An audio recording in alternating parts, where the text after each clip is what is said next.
धनु लगन के व्यक्ति के लिए अप्रैल 2025 कैसा रहेगा, कौन सा ग्रह रहेगा शुभ और कौन सा ग्रह रहेगा अशुभ, आज का ये वीडियो इसी पर आधारित है। नमस्कार दोस्तों, मैं हूं डॉक्टर विवेक चोपड़ा और आज आपको ये बताऊंगा कि अगर आप है धनु लगन के तो आपके 9 ग्रहों में से कौन सा ग्रह शुभ है और कौन सा ग्रह अशुभ है। चर्चा शुरू करते हैं सूर्य के साथ।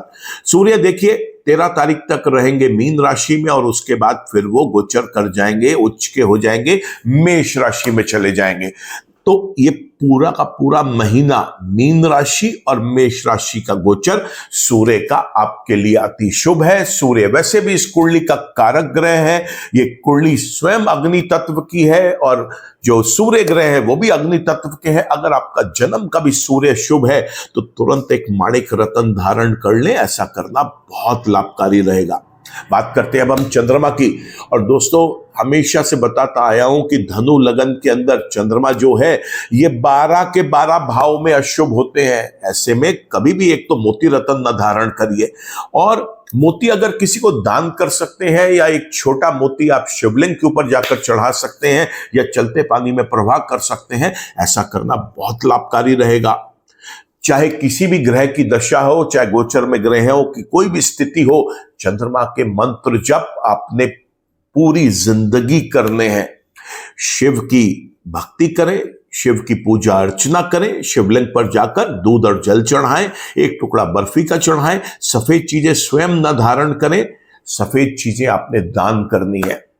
कोई भी खाने पीने की चीज आप ले रहे हैं जो सफेद रंग की हो, उसको कोई भी कलर उसमें चेंज कर दीजिए, हल्दी डाल के या कोई और चीज करके, केसर डाल के उसका कलर चेंज करके करिए। सफेद वस्त्र भी मत पहनिए और सफेद भोजन भी ना खाएं। ऐसे में आपको किसी गरीब बूढ़ी औरत की मदद करनी चाहिए, सफेद चीजें उसको दान करनी चाहिए। सफेद वस्त्र हो गया, यहाँ पर आप कोई भी चीनी, चावल, दूध, खीर, बर्फी, कोई भी लिक्विड आइटम आप किसी को डोनेट कर सकते हैं। गरीब बूढ़ी औरत को डोनेट करना चंद्रमा के लिए बहुत शुभ रहता है। शिव के मंत्र करें, ओम नमः शिवाय के साथ साथ महामृत्युंजय का मंत्र करें और चंद्रमा के मंत्र जप करें, ऐसा करना बहुत शुभ रहेगा। बात कर लेते हैं अब मंगल ग्रह की। और मंगल ग्रह यूं तो कुंडली के अंदर 8वें भाव में अपने फल देंगे कर्क राशि के अंदर पूरा का पूरा महीना, लेकिन दोस्तों इस राशि में मंगल के बहुत शुभ रिजल्ट्स मिलते हैं यहां पर। तो मंगल पूरा का पूरा महीना धनु लगन वाले व्यक्तियों के लिए बहुत शुभ रिजल्ट्स देने वाले हैं। बात कर लेते हैं अब हम बुध ग्रह की। बुध ग्रह कुंडली के 4थे भाव में गोचर करेंगे। इस भाव में वो नीच के हो जाते हैं। 2 केंद्रों के भी मालिक हैं इस कुंडली के अंदर, 7वें भाव के और 10वें भाव के। लेकिन 2 केंद्रों का स्वामी केंद्र में बैठने के होने के बाद भी यहां पर शुभ नहीं है, अशुभ रहेंगे। तो बुध के रिजल्ट्स मिलेंगे अशुभ, इसलिए उसके उपाय करना है आवश्यक। क्या उपाय है? बुध के मंत्र जप करेंगे, दुर्गा मां की पूजा अर्चना करेंगे, गाय को हरा चारा खिलाएंगे। अप्रैल के महीने में नवरात्रि भी मिलेगी शुरुआत में।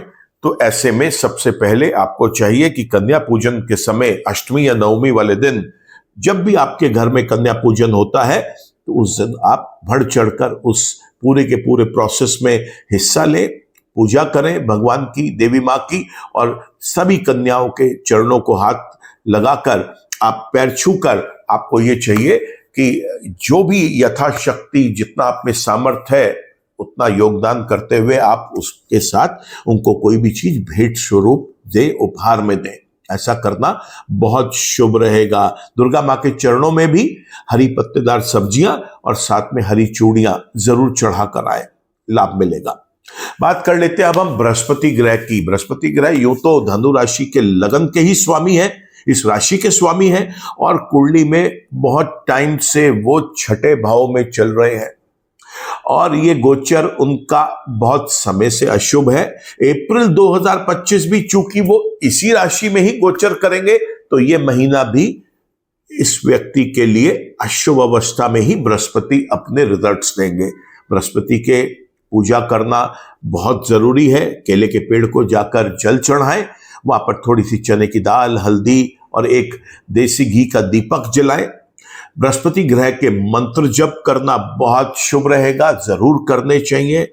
और बृहस्पतिवार के दिन साईं बाबा के मंदिर में जाके नतमस्तक हो, नाक रगड़े फर्श से वहां पे, और ऐसा करना भी बहुत शुभ रहेगा। बेसन से बनी हुई जो मिठाइयां होती हैं उनको भी गरीबों में वितरण करना, ब्राह्मणों में वितरण करना, और एक बेसन के लड्डू का चूरा करके उसे किसी पेड़ की जड़ में, जहां पर आपको भूरी चींटियां दिख जाए खाने वाली, वहां पर डाल दीजिए। ऐसा करना भी बहुत शुभ रहता है।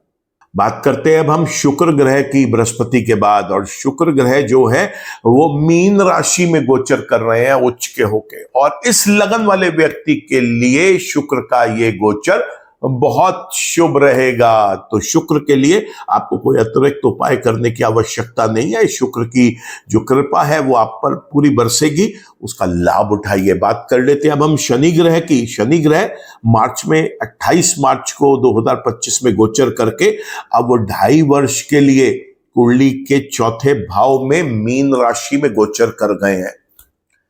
यूं तो वो दूसरे और तीसरे स्थान के स्वामी हैं, चौथे भाव में आ गए, और यहां पर उनका पूरा का पूरा जो लाभ अभी तक मिलता चला आ रहा था वो खत्म हो गया।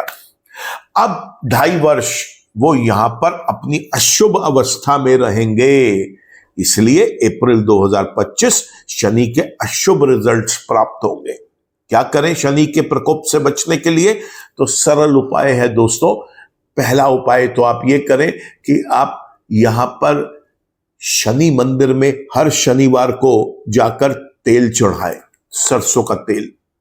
एक चौमुखा दीपक जलाएं शनि देव के आगे, और उसमें थोड़े से काले तिल डाल दें। यहां पर शनि भगवान के चरणों में आपको काले उड़द की दाल थोड़ी सी चढ़ानी चाहिए। ऐसा करना बहुत शुभ रहेगा। सरसों के तेल में तले हुए पकवान, कोई भी नमकीन आप गरीबों में बांटें, पक्षियों में उनको रखें खाने के लिए। ऐसा करना भी बहुत शुभ रहेगा।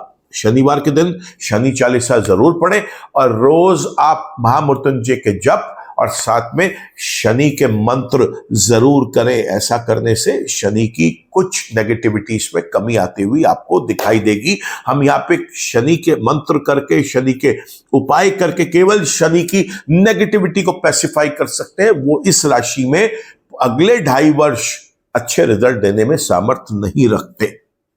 बात कर लेते हैं अब हम राहु ग्रह की। राहु ग्रह भी काफी समय से चौथे भाव में ही चल रहे हैं, और अभी अप्रैल 2025 भी उनका जो गोचर है वो इसी राशि में ही चलेगा, और ये गोचर शुभ नहीं अशुभ रहेगा। ऐसे में राहु के उपाय करना भी जरूरी है। नीला और काला रंग बिल्कुल ना पहने, परहेज करें। पक्षियों को आप सतनाजा डालें, एक बाउल में पानी भर के आप वहां पर पानी पीने के लिए पक्षियों के लिए रखें। पानी जब रखें उससे पहले अपना चेहरा एक बार उस पानी में देख लें। ऐसा करना भी बहुत लाभकारी रहता है। राहु के मंत्र जप करें, सरस्वती माता की पूजा अर्चना करें। ऐसा करने से भी राहु की नेगेटिविटीज आपको कम होती हुई दिखाई देंगी।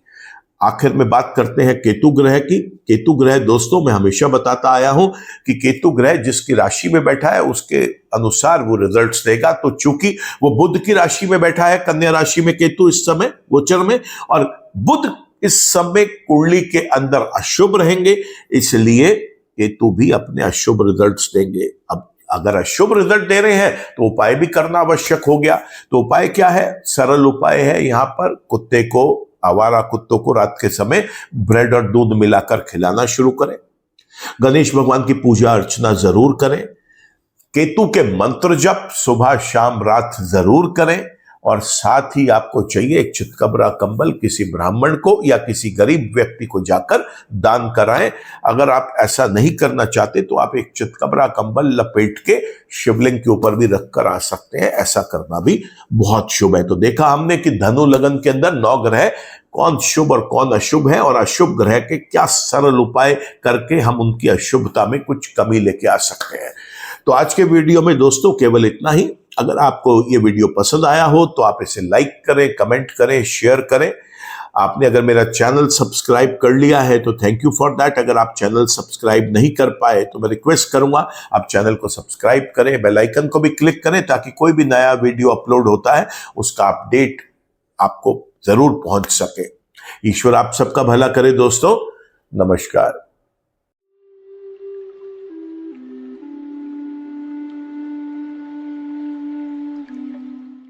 जीवन की सभी प्रकार की व्यक्तिगत, पारिवारिक और व्यावसायिक समस्याओं के समाधान के लिए तुरंत संपर्क करें। डॉक्टर विवेक चोपड़ा, PhD, गोल्ड मेडलिस्ट, विश्व विख्यात ज्योतिषाचार्य एवं वास्तु एक्सपर्ट। कॉल अथवा व्हाट्सएप करें 9311131069 9212431069।